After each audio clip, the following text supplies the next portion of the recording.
A ver, el problema de la minería es un problema de larga data en el país. Algunos dicen que nuestro país es un país de tradición minera, de tradición de minería incluso ancestral. Ayer en el programa hubo una especie de debate entre dos invitados nuestros, que son dos amigos míos y son dos personas que por supuesto se tienen aprecio, etcétera, pero no estaban de acuerdo en cómo eh, cómo en la visión de crecimiento del Estado en relación a la minería. Y sobre todo no estaban de acuerdo en cómo se debía tratar el tema de la producción de la minería. Era Javier Iván Arenas y era Cristian Rosas, que estuvieron en el set. Hemos hecho un pequeño informe recordando lo que ocurrió ayer y luego saludamos y luego vamos a estar con la opinión de Renzi Valle, que está con nosotros, que es enormemente aprista. Además, Javier Iván también es aprista, entiendo, ¿verdad? Sí, claro. Sí, claro. Javier Iván es aprista. ¿Cómo estás, Renzo? ¿Qué tal? Muy bien, contento de estar acá. Además me reciben tan bien. Bueno, mientras tomas el rico café, ¿te parece si vemos el informe? Por favor. Adelante. Nuevos ricos en el Perú, específicamente en el sector minero, lugares donde la informalidad ha mantenido una visión de crecimiento por la ausencia del Estado. Pero, ¿realmente ha sido así? El minero informal no necesariamente es un minero de pico y pala. El minero informal también tiene recursos económicos. Betel Noticias, en su programa Hora Punta, fue el escenario de un intenso debate entre Cristian Rosas y Javier Iván Arenas, dos pesos pesados en el análisis de la minería y su desarrollo en el Perú. Por lo que se dejó abierta la pregunta: ¿es la explotación de los recursos en nuestro país legislada para todos los peruanos por igual? ¿Cuál es el método correcto? En el Perú tenemos una dualidad que permite comercializar el oro: el diseño tradicional de concesiones mineras y el reinfo. Ambos son mineros legales, solamente que la gran minería y la retórica de la gran prensa le llama informal. ¿Por qué informal? Si tiene amparo legal para comercializar. Informal es cuando no tienes amparo legal. Es la forma peyorativa de descalificar al otro marco jurídico, pero es tan válido como el marco jurídico previo. En Perú solamente existe minería legal, que le han clavado el chaplín informal, pero es un apodo, porque es legal, tiene amparo legal. En esta situación se estaría abriendo el telón para que los proyectos mineros puedan estar a la disposición de cada peruano para que explote así los recursos. ¿Cómo se va a prever un modelo que ha derrotado su propio propósito? El propósito de la concesión es explorar y explotar, no es especular, no es tenerla ociosa. Es más, Jesús mismo dijo: el hacha está sobre el árbol que no da buen fruto. Es contrario al reino mantener un sistema ocioso, especulativo. Ponte a pensar, si tú eres un gran continente y quieres apostar contra el Perú, concesionas todo para que nunca produzca. Pues. El problema de la minería informal con la gran minería es solamente el 12%. Afecta a 3 o 4 empresas grandes, nada más, de la gran minería. Cuando dicen acá que la gran minería no quiere que el pequeño ni mediano minero quiera ser formal o quiera tener minería, eso es falso. Porque a quienes van a afectar es a este francés que no es dueño de una gran minera, que va a afectar a ti o a mí, que es dueño de una concesión pequeña que no es dueño de una gran minera. El punto de partida para entender el problema con la minería en el Perú estaría pasando por los protocolos, modelos o legislaciones para que se dé una estable explotación. Es en este contexto donde nuestros invitados buscaron ponerse de acuerdo sobre la criminalización o romantización de la minería informal, pero parece que el desacuerdo se hizo presente. ¿Sabes cuántas mineras, cuántas bocaminas ilegales informales tiene Poderosa? Solamente Poderosa. Yo no vengo a hablar, yo no soy vocero, a mí no me paga Poderosa, pero ¿sabes cuántos tiene? Tiene 455 bocaminas. Tuvieran ¿Quién? 1000. Pero, O sea, no es un delito. No te digo que no sea un delito. La minería no es una actividad ilícita como la droga, por ejemplo. Te digo que no hay que es un trabajo digno. No hay que criminalizar a la minería informal, pero tampoco hay que romantizarla. Ojo, hay que decir las cosas como son, aunque duelan. Pero solamente eso. Y aunque decirle al minero informal: oye, tú estás entrando a una concesión que no es tuya, por tanto ya no eres informal, eres ilegal, eso es necesariamente decirlo. Políticamente suena mal, sí. Bueno, políticamente hay 500.000 personas, pero a mí no me pagan por ser político, me pagan por decirle a la gente la verdad. Rosas, al parecer, maneja una postura diferente. Implica romper un molde vigente en el Perú de más de 500 años. Ya, pero es un molde vigente que está beneficiando más, a una empresa. Hasta hoy usamos términos como regalías, que se usaba para pagar al rey de España. Arenas decidió apuntar a las estadísticas utilizando también el trágico caso reciente en Patás y la minería Poderosa. Poderosa tiene sus concesiones. Sí, al costado también tiene otro señor una concesión que tiene sus labores y una planta de beneficios al costado de su ubicación que cuesta entre 10 millones de soles. Pero Está bien bien. que lo tenga, pero Está ¿sabes qué bien. ocurre? Que muchas veces entra a los socavones porque sabe de prospección e ingeniería, entra a los hay? socavones Pero de frente ¿qué y malo entra- hay? O sea, Es que estás entrando a una concesión que no es pero tuya. Lo que pasa Ese es es que, el minero. Lo que pasa es que se tiene que dar precisamente el amparo legal para que lo trabaje. Es como que acá defendamos el derecho del conde de San Juan de Lurigancho a ser propietario de San Juan de Lurigancho. Y diga, ¿tú sabes cuántas casas han invadido mi terreno? Ya, pero la realidad, ¿cuál es? La realidad, la supremacía de la realidad, ¿qué es? Que ya existen, pues. No los vas a desalojar, ¿no?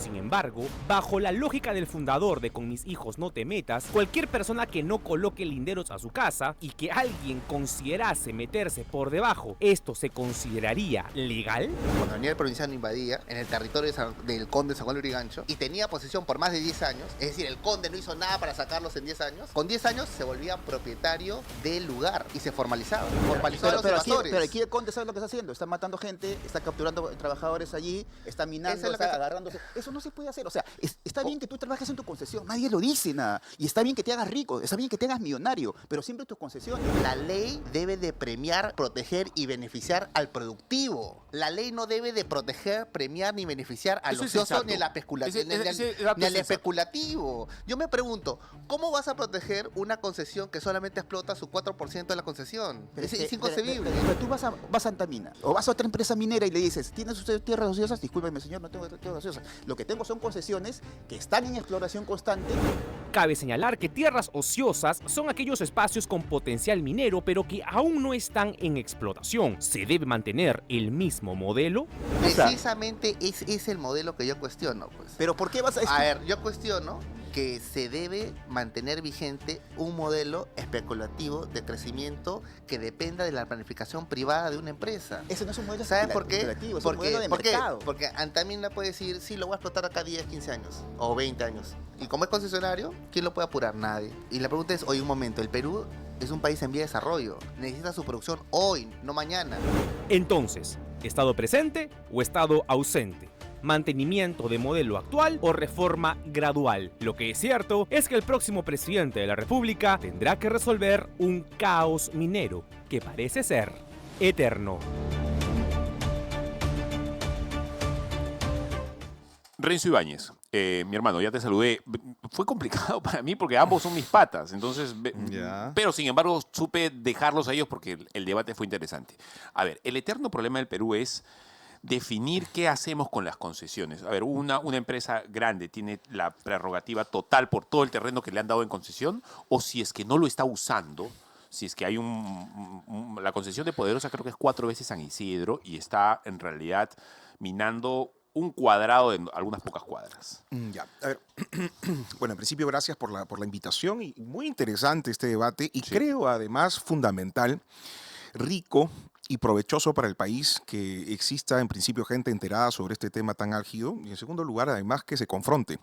Creo que es parte de la democracia Sí. y creo que a eso además le genera proteínas, músculo. Salimos todos beneficiados. Salimos absolutamente todos beneficiados.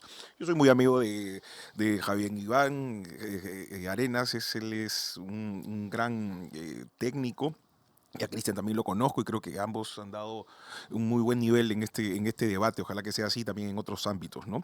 Pero me hace recordar a propósito del tema de lo de San Isidro y los distritos, ¿no? Porque, digo yo, ¿por qué es que Poderosa es la única que está haciendo tanta noticia? Esa es la primera...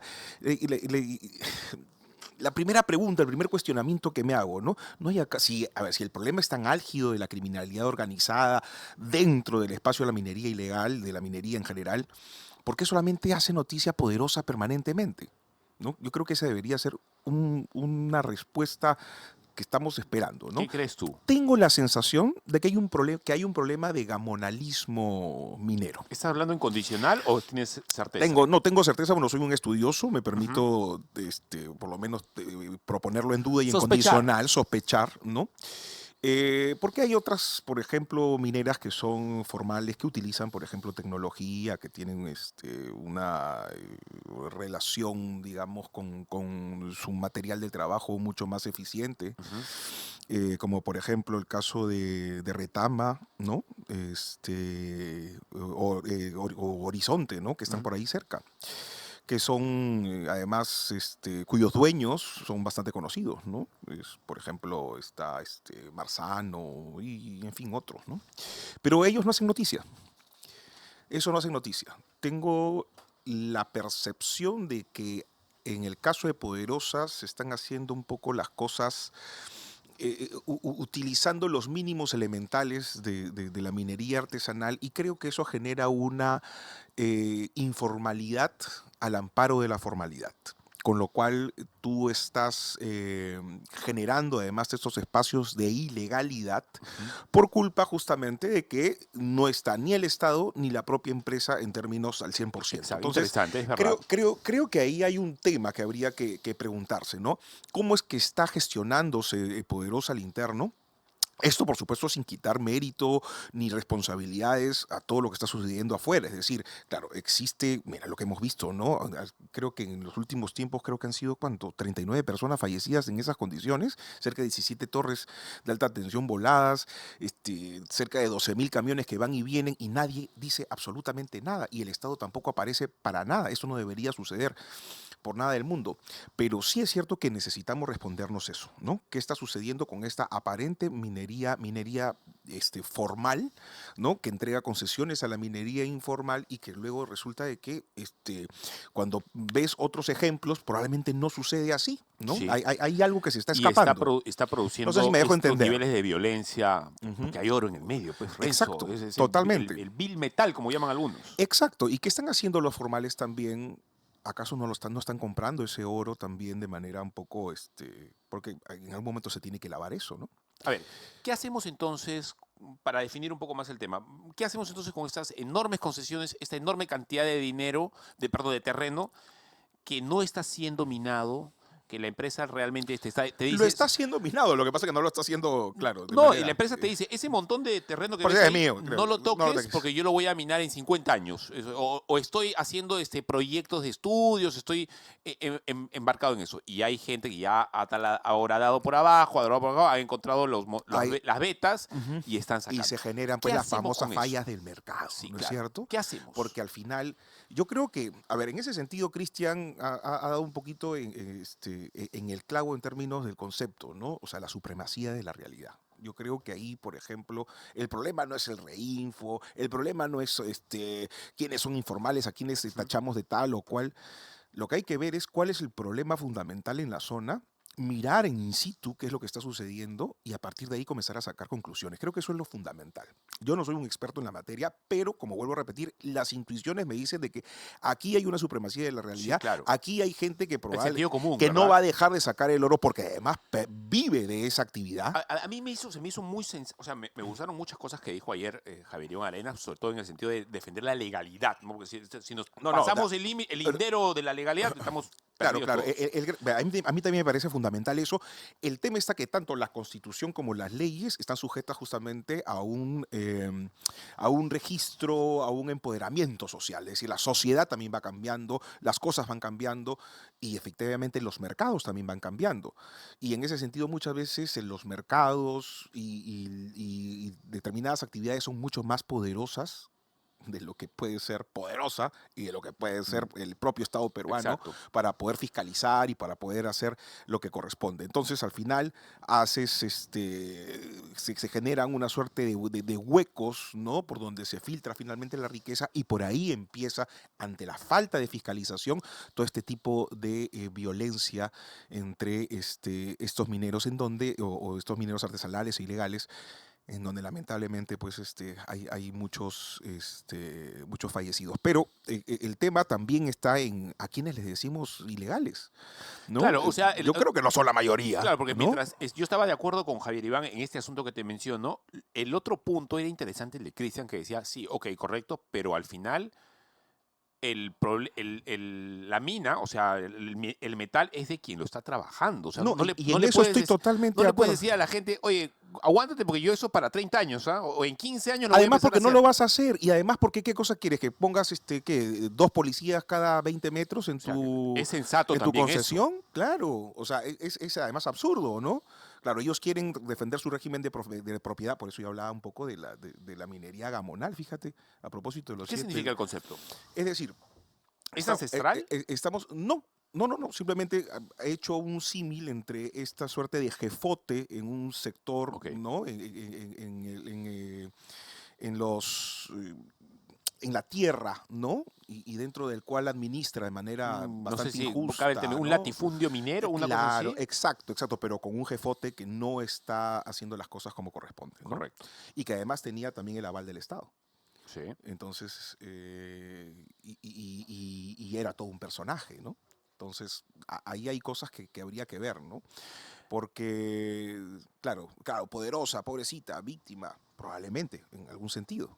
Pero hay otras cosas que habría que esclarecer, ¿no? ¿Por qué es que se reclaman de propiedades que además están ahí ociosas y de pronto hay gente que sí las quiere trabajar y además porque hay una demanda? Entonces, hay una primacía, efectivamente, de la realidad, una primacía del mercado y una total incapacidad para poder ver este fenómeno, que creo que hay que verlo de manera quirúrgica, ¿no? Y ahí creo que tiene que comenzar a ser mucho más flexible, más proteica la propia empresa privada, no en desmedro de ella, más bien a favor de ella para efectos del entendimiento formal, legal que tenga que haber incluso con estos sectores informales, ¿no? A los cuales hay que integrarlos al mercado también. Hablando de estos sectores, y lo conversábamos antes de comenzar la entrevista, tú eres militante del APRA, seguramente tienes alguna predisposición para postular, no lo sé, pero seguramente vas a estar bastante metido en la cuestión política que se nos viene por delante con las elecciones. Y mencionábamos, yo creo que, no sé si me estoy equivocando, creo que no. Por mi ánimo conservador siempre estoy pensando que me puedo equivocar, pero creo que en eso no. Creo que las próximas elecciones, Renzo, así como el SUTEP fue fundamental para llevar a Castillo al poder, las próximas elecciones se van a definir en buena medida con los mineros, no ilegales, sino informales, que están organizados. Son 500.000 en el Perú. Sí. 500.000 de gentes que van a arrastrar esposas, van a arrastrar hijos.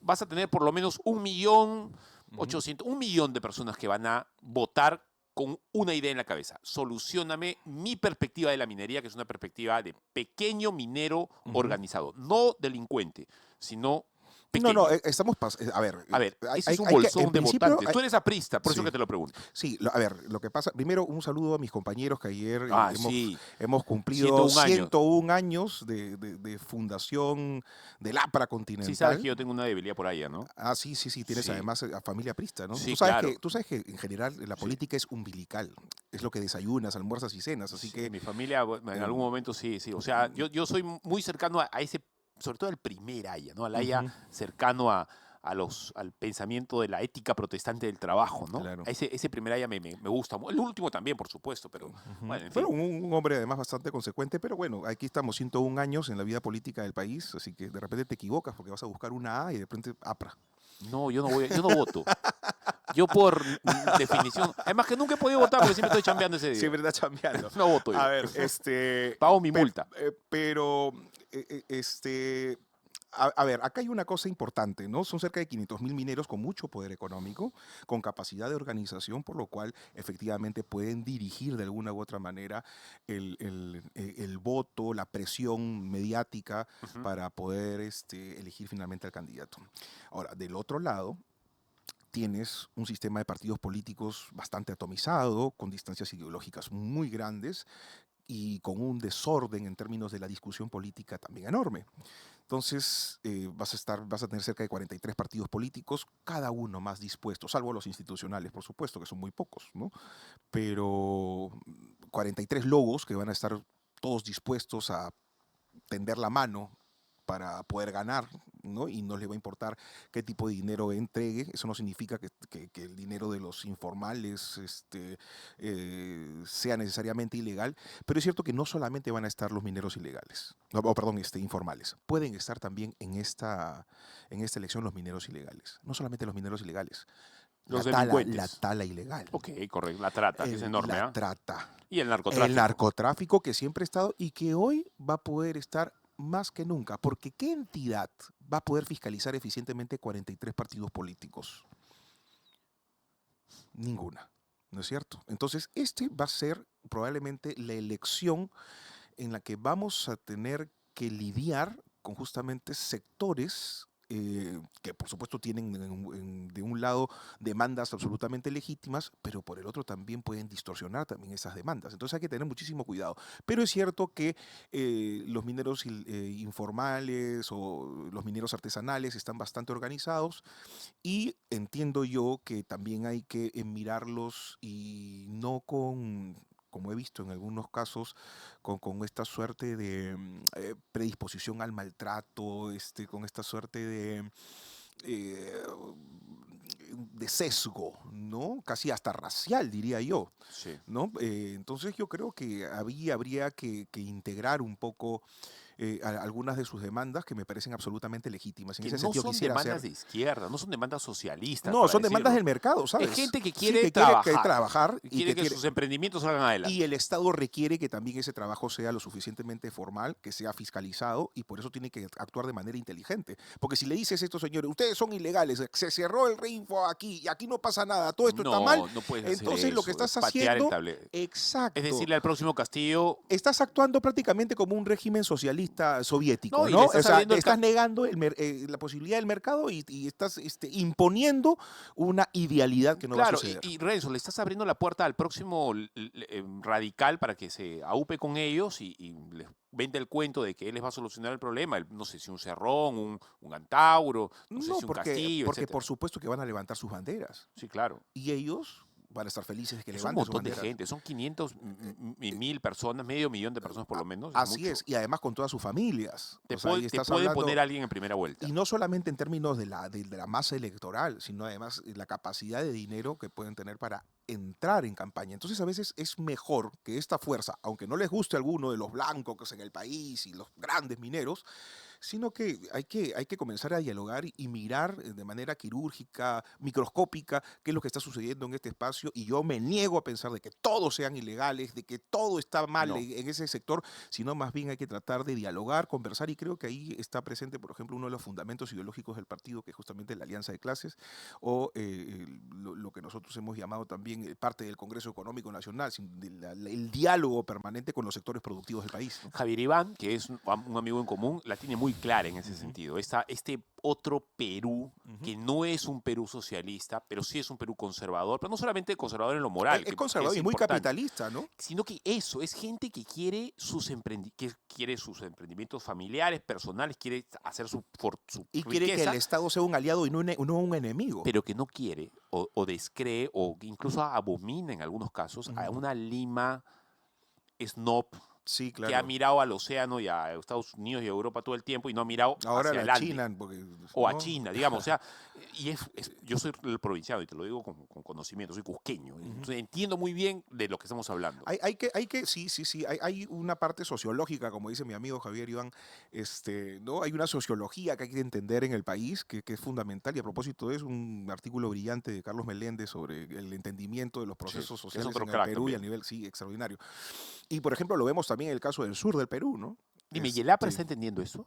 Yo creo que el expertise de 101 años hace que conozcamos y reconozcamos al Perú. Ahora, hay perspectivas, por supuesto, ¿no? Hay discusiones al interno, pero creo en lo fundamental que la agenda que se tiene que trabajar, incluso algunos la han llamado con mucha contundencia la agenda social, mi amigo Enrique Valderrama, por ejemplo, que está también caminando el país, Sí, Carla García, sí. ¿no? Jorge, todos están haciendo un esfuerzo por recoger justamente, o sea, estos viajes no son solamente para votar un discurso, ¿no? O para tomarse fotos, son justamente para recoger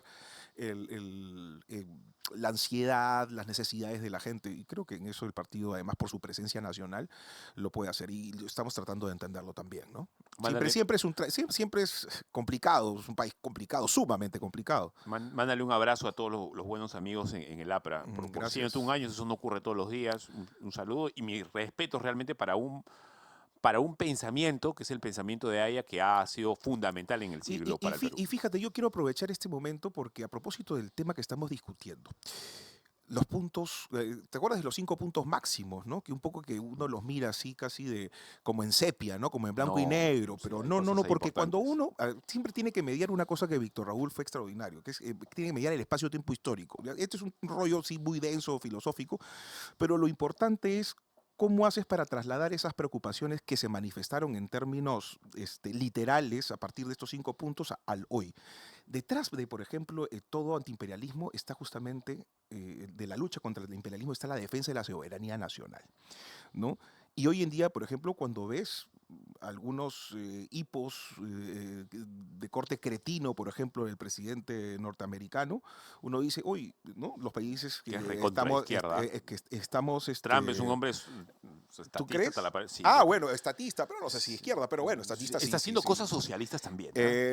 Yo creo que es un parte debate de que eso. podremos Sí, tenerlo, una sí. discusión.